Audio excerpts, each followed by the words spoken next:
Today's most important person you don't know, or probably don't know, once said, "Washington is so full of BS, I don't have the patience for it. And the day I do, I'll quit." Well, David Obey quit today. He won't seek re-election. But as to whether the famously irascible Wisconsin congressman is any more patient, well, that's debatable. Obey's been in Congress since 1969. Back then, the national debt was $360 billion. Today, it's almost $13 trillion. As chairman of the House Appropriations Committee, Obey's approved a good chunk of that spending. In fact, he apologized today for not making the Obama administration's economic stimulus plan even bigger. He was the bill's principal author in the House. Obey also plays harmonica in a bluegrass band called the Capitol Offenses. Members of the U.S. Senate might take offense at one of his parting shots today. Frankly, I don't know what I will do next. All I do know is that there has to be more to life than explaining the ridiculous, accountability-destroying rules of the United States Senate to confused and angry and frustrated constituents. With me in studio, two guys who are happy they don't ever have to explain the frustrating rules of the United States Senate. Nathan Daschle is Executive Director of the Democratic Governors Association. Nick Ayers, Executive Director of the Republican Governors Association. Congressman Obey's not your concern, but does it say anything about the political environment? A veteran guy, a very powerful guy, the chairman of the Appropriations Committee, he said he's just bone tired. Mm-hmm.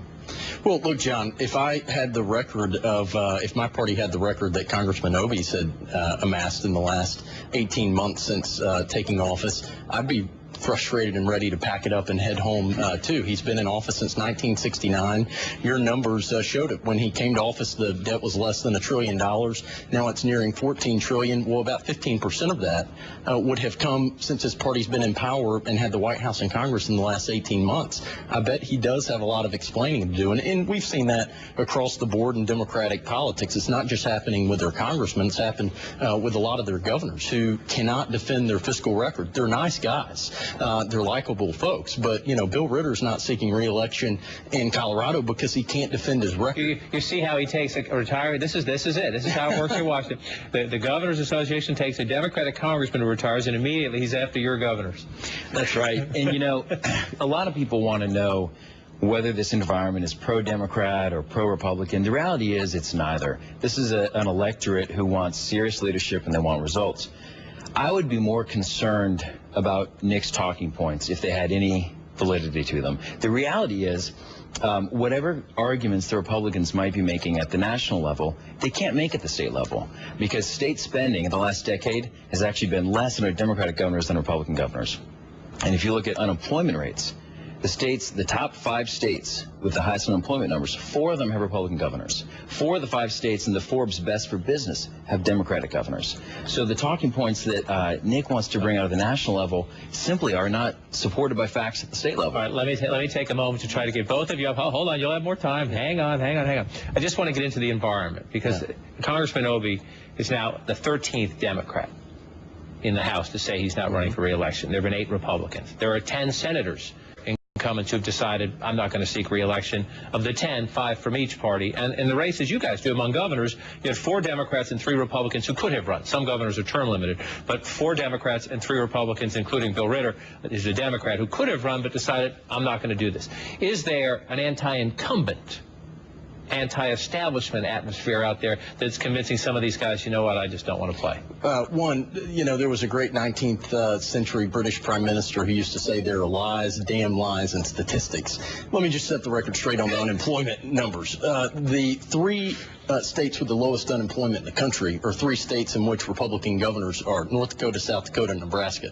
There are also 3 states with Republican or bipartisan legislatures. The 5 states that Nathan mentioned, he said 4 of them had Republican governors. That's true.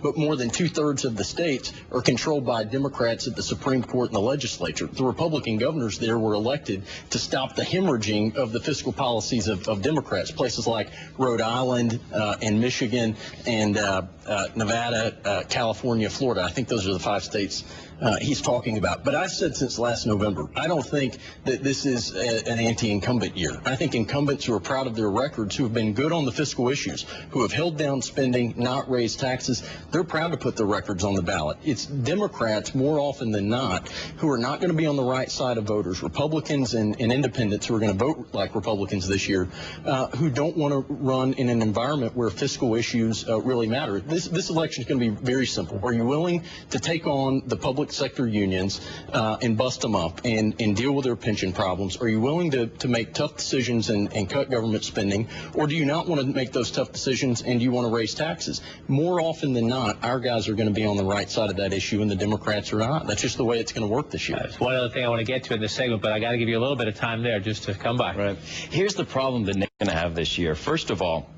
Nick's going to want to talk about unemployment in the states. But the chair of the Republican Governors Association, Haley Barbour, has an 11.5% unemployment rate in his own state. He can't be a credible messenger on unemployment. 2 candidates that Nick is going to support this year, Bob Ehrlich in Maryland and Terry Branstad in Iowa. Bob Ehrlich proposed the single largest spending increase in Maryland history, and that's when times were good. Terry Branstad raised the sales tax 67% when he was governor. The problem for the Republicans this year is twofold.